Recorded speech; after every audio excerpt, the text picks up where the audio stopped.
Now, this is going to create some controversy. It's going to piss off some people, including our prophet, Apostate Prophet. And I'm going to say why Apostate Prophet is wrong in this. So I watched this video of Apostate Prophet on Afghanistan and Taliban. And he said, the crux of his argument was that America should not have gone into Afghanistan because if those people want Sharia, then let it be. On surface, it seems like a very simple argument. And he showed this 2015 survey, 2017 survey, where 99% of Afghans want Sharia. 99%. So you might say, well, AP is not wrong. If you want it, we'll go get it. But I actually argued that in my book. This is a very old topic because I was actually motivated to debunk that after I heard Sam Harris casually quoting these surveys. Because I know when you drill down a bit, it's not that simple. It's not that straightforward. So, first of all, let's get the obvious things out of the way. America actually did not go into Afghanistan to give freedom. So America actually went into Afghanistan to avenge the 3,000 people that died and to dismantle the terrorist network called Al-Qaeda and those who were harboring those terrorists. That was the primary objective of the United States. Now, once they did that, now they have, now we got to do something so it doesn't happen again. So let's try to democratize Afghanistan. And as a result, they stayed there for 20 years. And now this has proven beyond any doubt that you just cannot bring a foreign system and apply that on a local culture. It just doesn't work that way. You need at least a couple of generations. I was actually thinking, how come India and Pakistan ended up adopting some of these Anglo-Saxon Western values after British left? Well, that's because British were there for nearly 100 years or 100 plus years. So that's why they had changed the mood of the local people. America was only there for 20 years, and obviously it couldn't stay there longer than that because America is not a colonial power. So America's formula was different. America thought that, okay, now we've given modern weaponry and training to Afghans, so, well, they'll take care of themselves. How bad were they? How wrong were they? So let's have a look at AP's claim. Should America have gone into it? Well, I reckon America should have always gone into it. You don't bring America's two buildings down, and then don't do anything. Well, there's no point in America being a superpower. No. But what happened after, and again, a lot of people actually make that argument, and even Muslims make that argument. Well, America, okay, well, first of all, 9/11 was an inside job. I can say you don't argue with those people. But those who say, okay, well, they brought the two buildings down, but this wasn't the way to handle them. All the Pakistanis, when this happened in Pakistan, when 70,000 Pakistanis died at the hands of Pakistani Taliban, aka bad Taliban, and when they massacred nearly 100 kids in a Peshawar school, Pakistani army went in and they just demolished everyone there in Waziristan. Absolutely demolished them. No F's given about human rights there. Some videos that came out, you would not want to see them the way they actually treated these Taliban. Because they were Taliban, so that's why it's hard to feel sorry for them. But my point is, when they bomb you, you go after them and you just destroyed if you saw what Waziristan looks like now, it wasn't like a Manhattan before either, but they absolutely destroyed so many. Tens of thousands of people were displaced, and they still are displaced. They're still living in camps because Pakistan said, well, you know what? You killed our 100 kids. That's it. So how do these people expect America to just sit idly when they bring down the two buildings and kill 3,000 people? This is why they say 9/11 was an inside job. Anyway, so that's just that part. So I think America should have always gone in. But how accurate is this picture that 99% of Afghans believe in Sharia? So let them be. Well, here's some of the rest of the stats. So support for Sharia is on the same survey. Percentage of Muslims who favor Sharia law making the official law in the country. Afghanistan is 99, but look at Pakistan, 84. Look at Bangladesh, 82. Guess what? There is no Sharia law in Pakistan. There is no Sharia law in Bangladesh. If you rape You follow Anglo-Saxon methods. You go to prison. Yes, it's still backward because it's still from the colonial era, and after 70 years later, they still haven't been able to change some of those laws.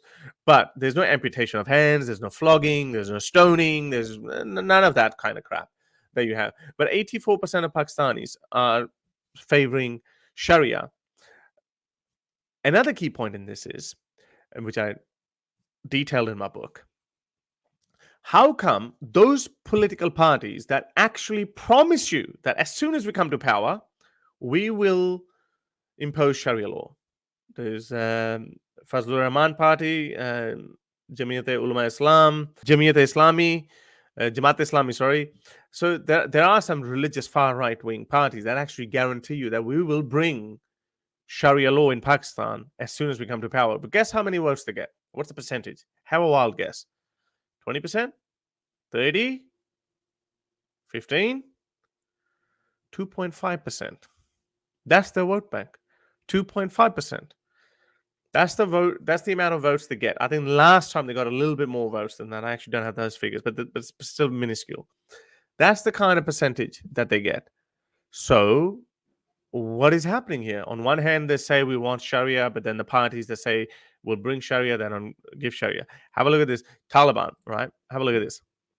Unfavorable ratings for extremist groups. Favorable.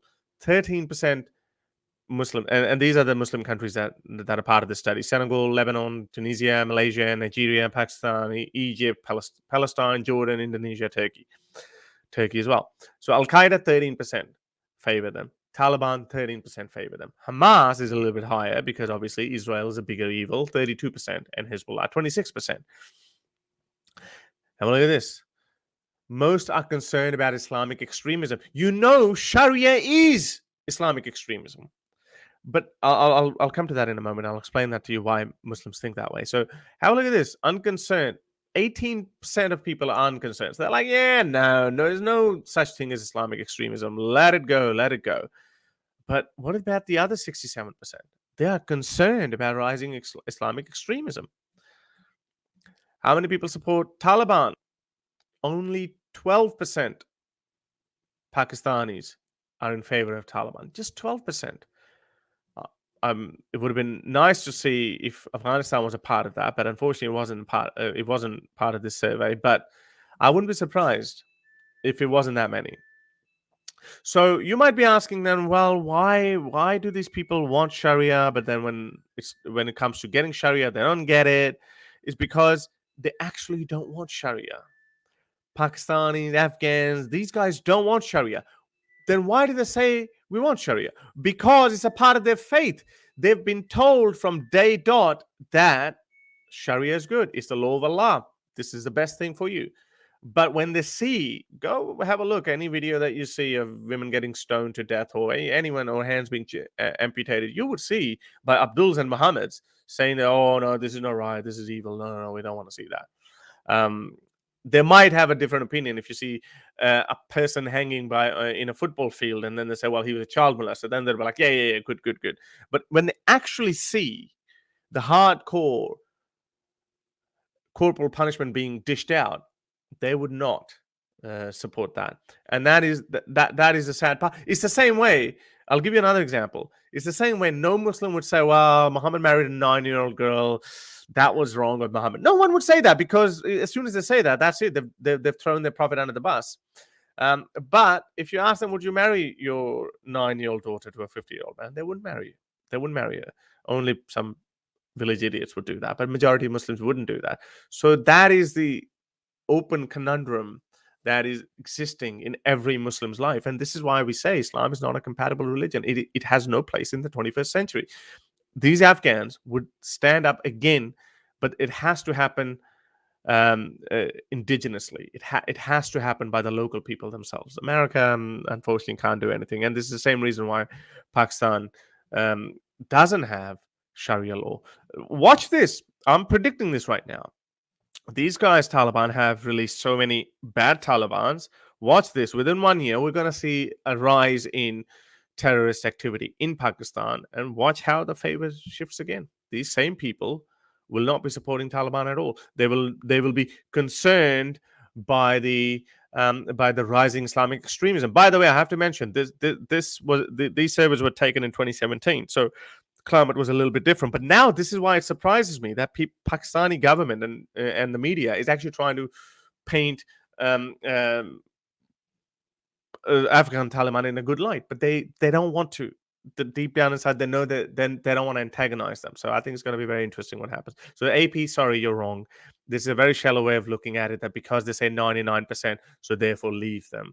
Leaving them might be a good option, but not for the reason that you're saying that screw them because they actually don't believe in that. To help me produce more videos like these, support me on Patreon or PayPal.